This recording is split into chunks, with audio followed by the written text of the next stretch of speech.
qui le ressent, qui la reçoit, qui la reçoit, qui la ressent, qui la manifeste. Donc, je suis sous onction prophétique, je peux aussi me calmer.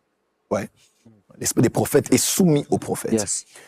Mais ce verset veut aussi dire, bon, l'esprit des prophètes dans ce contexte, c'est l'impulsion prophétique.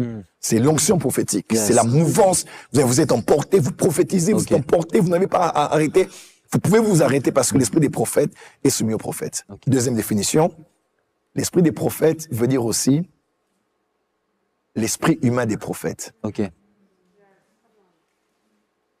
L'esprit humain des prophètes. Je répète, l'esprit humain des prophètes. L'esprit des prophètes veut dire aussi l'esprit humain des prophètes. 10 personnes en face de vous, une seule est prophète.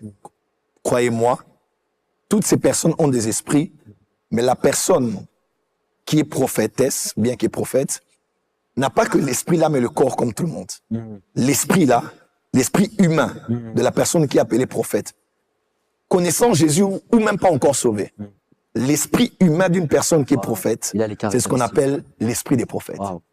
Ça veut dire, un prophète, chrétien ou pas encore chrétien, son esprit à lui, c'est ce qu'on appelle l'esprit des prophètes. Tout être humain a l'esprit, l'âme et le corps. 1 Thessaloniciens 5, verset 23. Mais un prophète, en Christ ou même pas en Christ, son esprit humain là, c'est ce qu'on appelle l'esprit des prophètes. Je t'explique maintenant. Dans l'éternité, quand Dieu créait les prophètes, dans la catégorie des prophètes, tous les esprits qui se trouvent là, on appelle ça l'esprit des prophètes. Donc Dieu prend cet esprit qui est configuré au prophétique, configuré à entendre Dieu, configuré au monde spirituel, configuré à lire les temps, les saisons. Dieu prend cet esprit, il l'envoie dans un corps, dans un embryon. L'enfant, 9 mois. Bizarrement, on sent, surtout quand c'est un prophète qui a une mission spécifique sur la terre, la maman est encore enceinte. Des fois, même avant que la maman ne soit enceinte, on commence à lui dire, tu auras un garçon. Parce que dans le monde spirituel, Dieu prépare d'envoyer un esprit dans le ventre de cette femme. L'enfant est enceinte, Satan n'est pas omniscient, mais il peut connaître suffisamment en lisant les temps et les saisons. Il dit, cet enfant, il y a quelque chose dans la vie de cet enfant. Le mouvement angélique autour, parce que les démons voient les anges. Les mouvements angéliques qui sont autour de cette maison actuellement, il y a, on dirait, quelque chose qui se passe. On est sur cette rue, on sort ici, et vous voyez des voitures de la présidence, vous saurez qu'il y a une autorité quelque part ici sur l'avenue. Ouais. Et les esprits mauvais savent, peuvent voir dans la maison des lumières, voir des anges, ils savent, la grossesse là a quelque chose. Et on voit les combats, les mauvais rêves, les besoins d'avorter, le papa qui sort de la vie de la femme, et puis elle reste femme seule, elle met au monde un enfant. Et lorsque l'enfant naît, des fois, comme des hommes comme William Marion Branham, qui était prophète, on voit la nuée, la colonne de nuée entrer dans la chambre, là où Branham était né, et la nuée s'est posée. Pourquoi? Parce que c'était un signe que cet enfant était un prophète, un esprit de prophète qui vient de naître dans un corps. C'est ainsi que vous allez voir, quand un prophète naît, même s'il n'est pas encore converti, vous entendrez les témoignages comme quoi, à 5 ans je prophétisais, à 2 ans je prophétisais, à 6 ans je prophétisais. Et bizarrement, ces personnes n'ont peut-être jamais reçu Jésus, mais elles disaient des choses qui arrivaient, elles voyaient des choses qui s'accomplissaient. Par quoi? Par l'esprit des prophètes. Parce que l'esprit des prophètes qu'elle avait, cette personne, même si elle n'est pas régénérée, donc elle n'a pas été sauvée en recevant Jésus, l'esprit de prophète tout court vous donne la capacité d'entrer en contact avec le monde des ténèbres. Je vous défie avec une question. Qui sont les médiums ou les voyants? Ce sont juste des gens qui ont l'esprit de prophète, mais qui sont pas nés de nouveau. Voilà. Sinon, si c'était si facile, tous les païens allaient commencer à voir, le monde spirituel. 99% des gens qu'on appelle des voyants, des médiums, les hommes dans le monde des ténèbres qui voient là, ce sont des prophètes qui ont l'esprit des prophètes, mais puisqu'ils n'ont pas été sauvés, le diable a pris contrôle de leur esprit et a donné leur esprit sous le contrôle des esprits mauvais, des esprits familiers, des esprits de famille, des esprits de sorcellerie de famille, des esprits des voyants de famille, des villages. Et vous voyez des gens là commencer à prophétiser sous des esprits mauvais. Satan ne peut utiliser que quelqu'un qui a une prédisposition à aller dans une direction.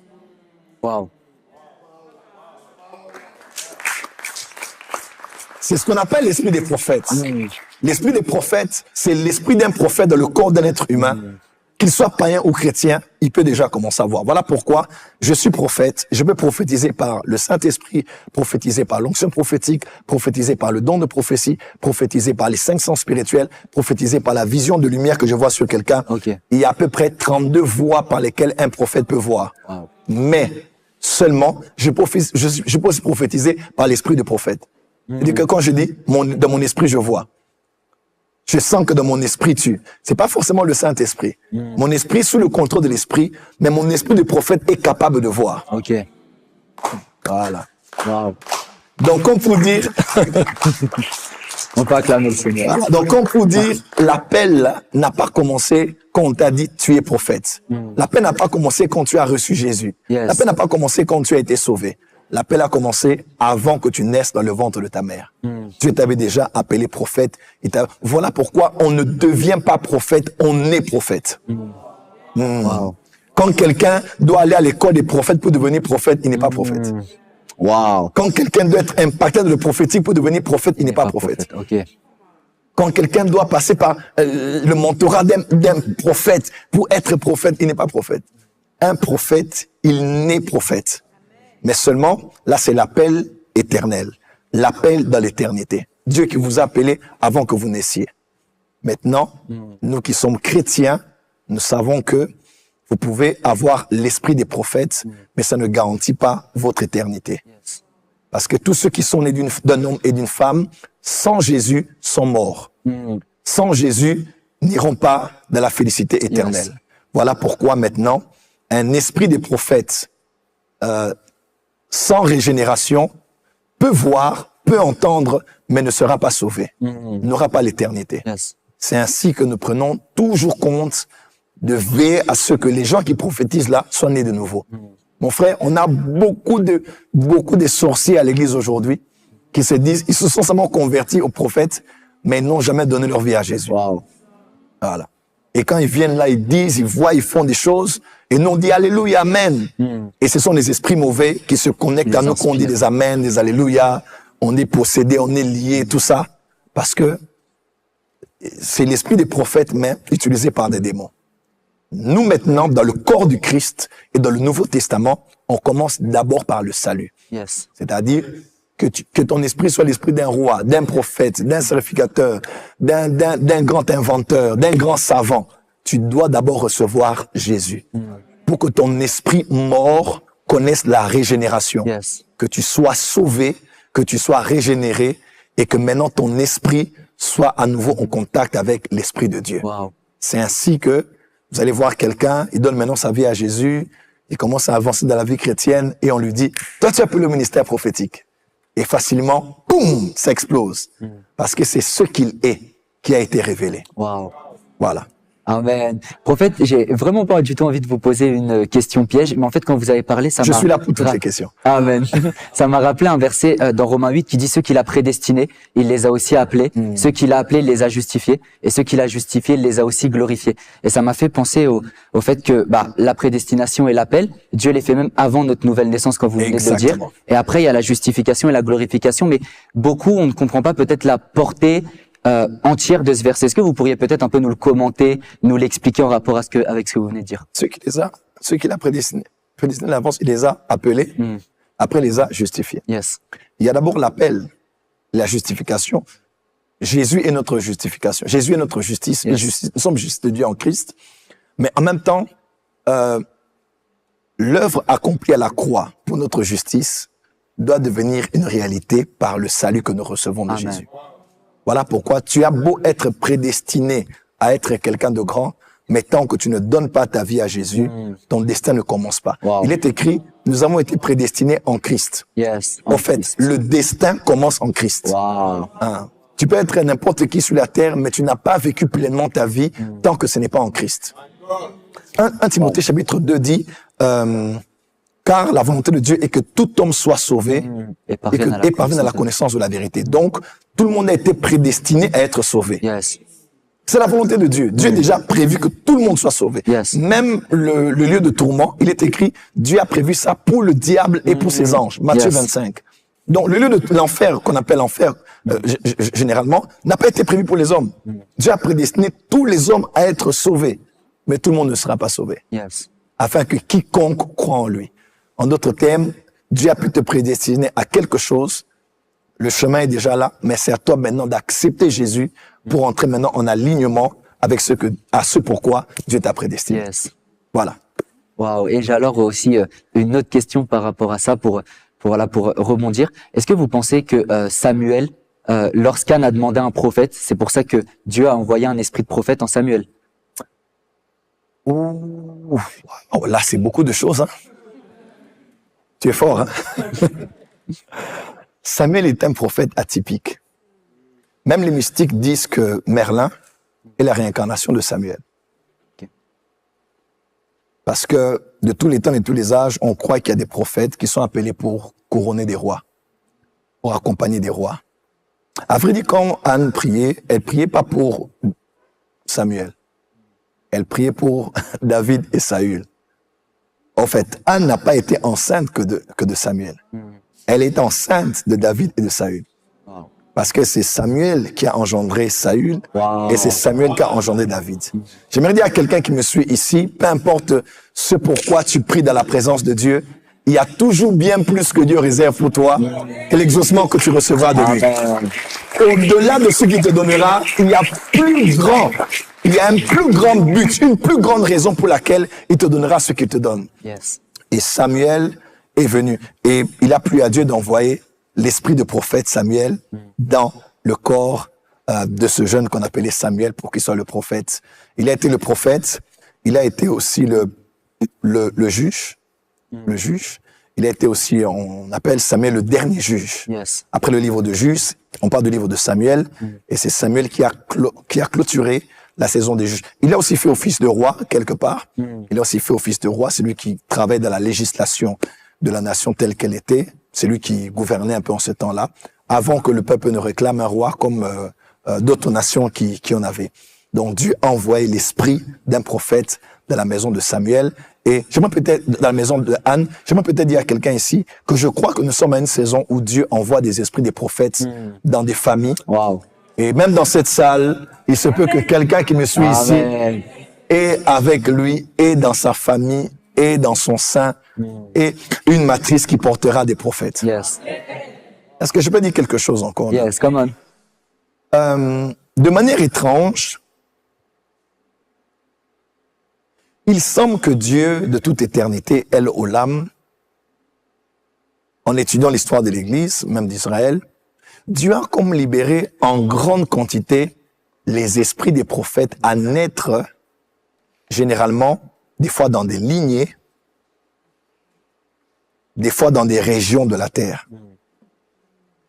Quand vous regardez le continent africain, par exemple, si je ne peux parler que du continent dont je suis originaire, il y a des prophètes partout, mais étrangement, il y en a beaucoup au Zimbabwe. Beaucoup au Ghana. Beaucoup au Gabon. Beaucoup en Côte d'Ivoire. Beaucoup en RDC.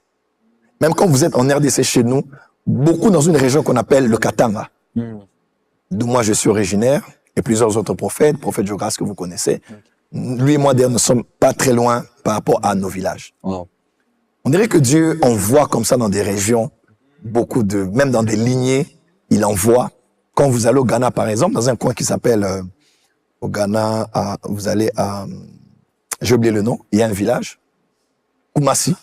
Vous arrivez là-bas, il y a des coins où vous arrivez dans un village, un petit garçon peut commencer à vous dire votre nom, votre adresse, pourquoi vous êtes venu là-bas. On dirait que Dieu a libéré en grande quantité les esprits des prophètes là-bas. Et il faut le reconnaître. Dieu a des manières de fonctionner sur la terre. Et voilà. Et je crois dans cette génération, la France, je dis bien la France, est la nation des prophètes. Amen. Wow. Quand on parle de prophetic voice, la France est une nation prophétique. Vous savez, sur le plan spirituel, il y a ce qu'on appelle les totems. Les totems se retrouvent dans toutes les civilisations, même au ciel. On peut voir des êtres spirituels être représentés par des animaux. On parle du diable comme étant le serpent, Yes. on parle de Dieu comme étant le lion.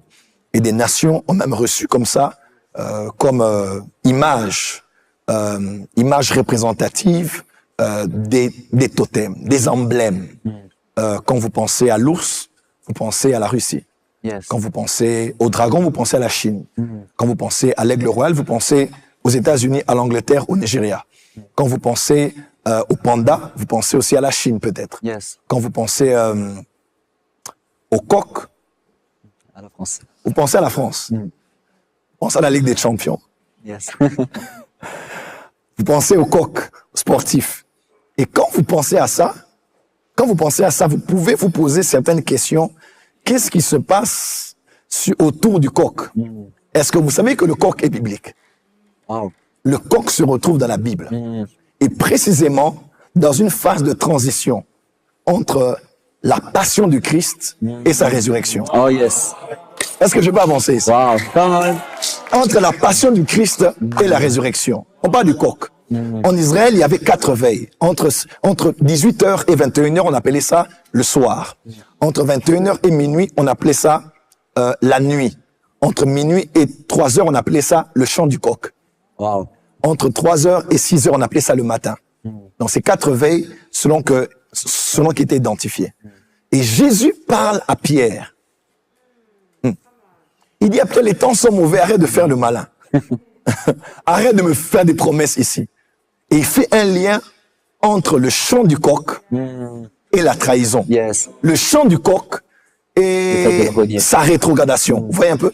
Et lorsque les temps arrivent et que il nie Jésus, qu'est-ce qui a emmené Pierre à la culpabilité et à réaliser qu'il avait péché et qu'il avait besoin de rédemption? Les chants du coq. C'était le chant du coq. Wow. Parce que le chant du coq est une image prophétique de l'Église. Comment? L'image prophétique de l'Église qui peut donner un son, donner un message pour emmener les pierres appelées par Christ à quitter de la mort à la vie par la conscience de leur péché, de leur renoncement à Christ afin qu'ils reviennent sur la bonne voie. Wow. J'aimerais dire que la France est ce coq. Comment? La France est ce coq prophétique que Dieu élève en cette saison, qui va prêcher, qui va chanter, qui va émettre un son de la trompette afin d'emmener le continent européen, afin d'emmener cette génération. Voilà pourquoi il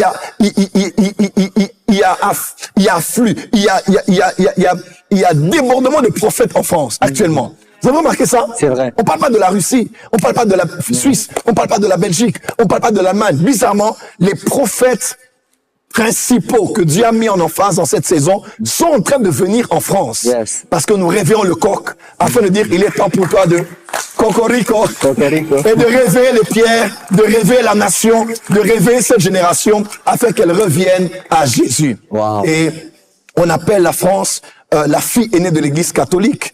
Aujourd'hui, les catholiques pleurent en France. Pourquoi? Avec tout ce que nous connaissons au niveau des Jeux Olympiques que nous avons eu récemment et de toutes ces choses qui font en sorte que on mette à dos l'Église catholique. Ici, je parle pas des ismes, hein, je parle du christianisme en général. Vous avez vu comment tout le monde s'est mis en avant pour la grande cathédrale lors de sa réouverture, parce que la France a été très attachée au christianisme.